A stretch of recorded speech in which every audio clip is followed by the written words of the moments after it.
What if I told you that one of India's biggest asset managers is finally opening its doors to retail investors? But the real question is, should you even walk in? Let us break down in detail in this video. Hi there, welcome back to holisticinvestment.in, where we help individual investors like you to make the right financial and investment decision to reach your financial goals in a more faster and smarter way. So today we are talking about one of the most awaited public issues in the financial sector, ICICI Prudential AMC Limited's IPO. Now, before you hit apply, let's understand the business, the risk, the valuations, and yes, whether IPO investing is even the right long-term strategy.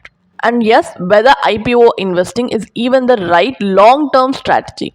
Because think about it, are IPOs really wealth creators or just hype missions? So let's get started.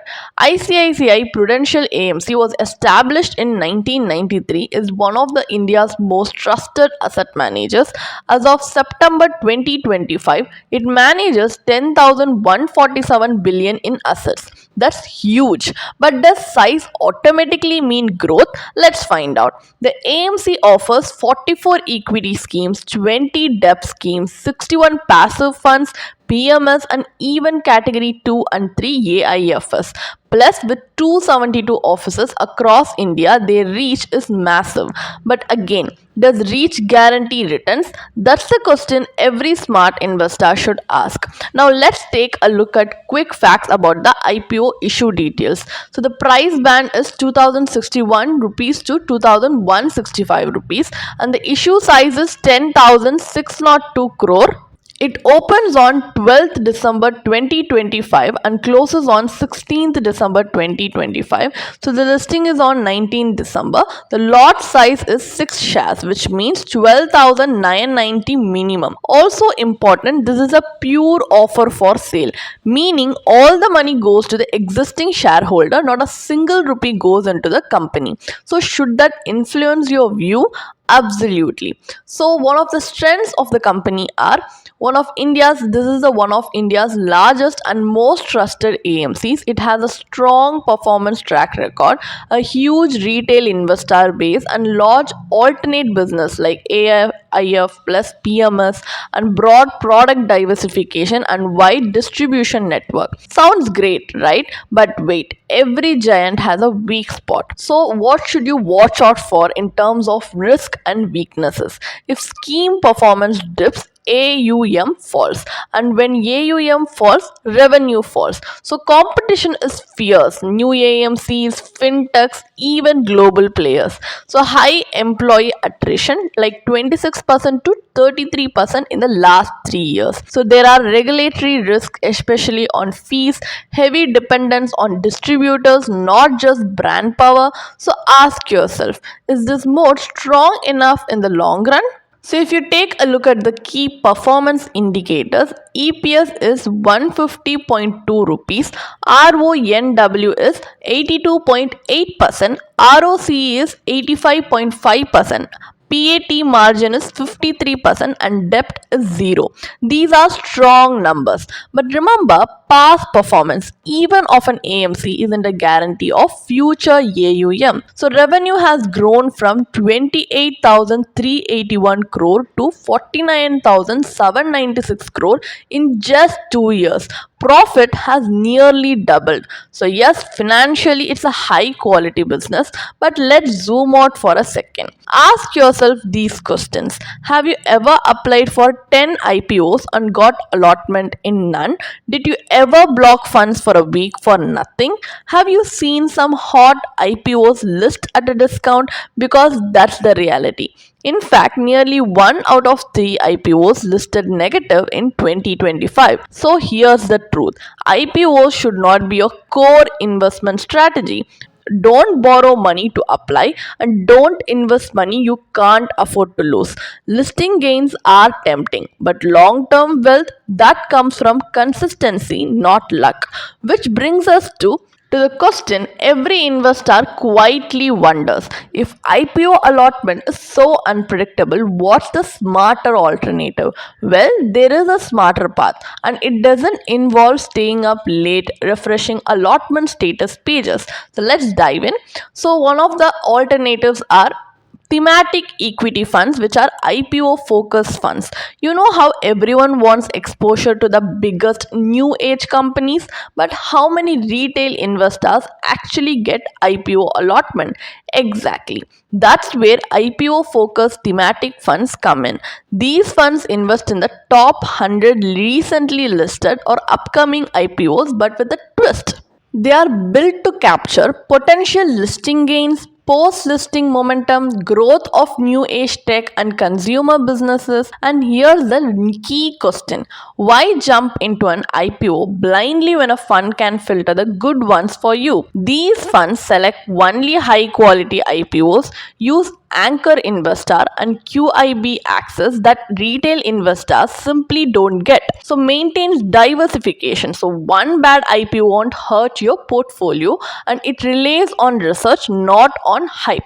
So perfect for investors who say, I want IPO exposure, but I don't have hours to steady DRHPS. Some popular options include Edelweiss recently listed IPO fund, Mirae Asset BSE Select IPO ETF/FOF, Motilal Oswal BSE Select IPO ETF. So performance snapshot of the latest available. You can see that Edelweiss recently listed IPO fund. In 3 years it has given 15.1%, in 5 years it has given 15.26%, and in 7 years it has given 17.28%. Of course, since this is a new category, the history is limited, but at least the approach is systematic, unlike chasing IPOs individually. So, now here's the part most investors overlook. You don't need an IPO fund to benefit from IPOs. Traditional equity funds like FlexiCap, Large Cap, or Multicap already invest in the best new listings. Why? Because fund managers have professional research teams, access to management calls, better insights into valuations, a long term investment framework.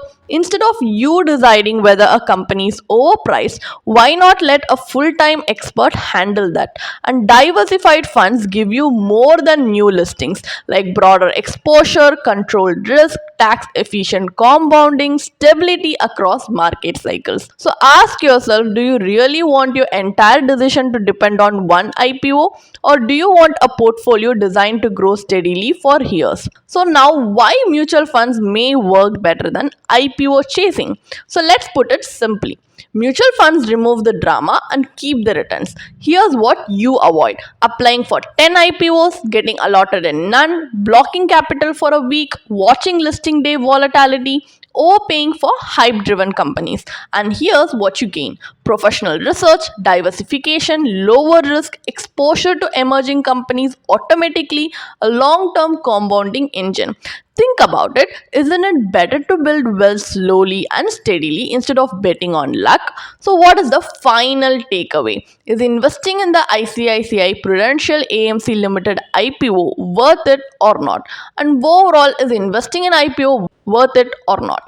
So IPOs are exciting, no doubt about it. They offer opportunity, growth, and sometimes spectacular listing gains, but they also bring uncertainty. So no guarantee of allotment, no guarantee of listing day profits, no history to evaluate, no room for emotion driven decisions. And that's why, for most retail investors, mutual funds remain the better long term choice. Fund managers study the business, the numbers, the valuations, the risk, so you don't have to. They don't chase hype. They chase sustainable growth. Because here's the truth: real wealth is created not by catching every IPO, but by investing consistently through diversified equity funds over long periods of time. So whether you apply for the ICICI Prudential AMC IPO or not, make sure your long-term plan doesn't depend on IPO luck, but on disciplined investing. So if you found this video helpful, make sure to like, subscribe, and share this video with your investing circle, and tell us in the comments, are you team IPO or team mutual fund? If you want to read more about this policy, then you can definitely check out the blog post we have posted on our website through the link in the description. And if you want to gain more professional guidance through a professional financial planner, you can choose to book a one-on-one complimentary consultation with one of our professional financial planner through the link in the description. Also, if you want to gain more investment and financial insights through the leading experts in the finance industry, we also conduct regularly free live webinars through which you can register and gain these insights. The link is in the description. Also, if you like this video, definitely hit like and subscribe to our YouTube channel so we can come up with more such financially beneficial content for you. Thank you for watching.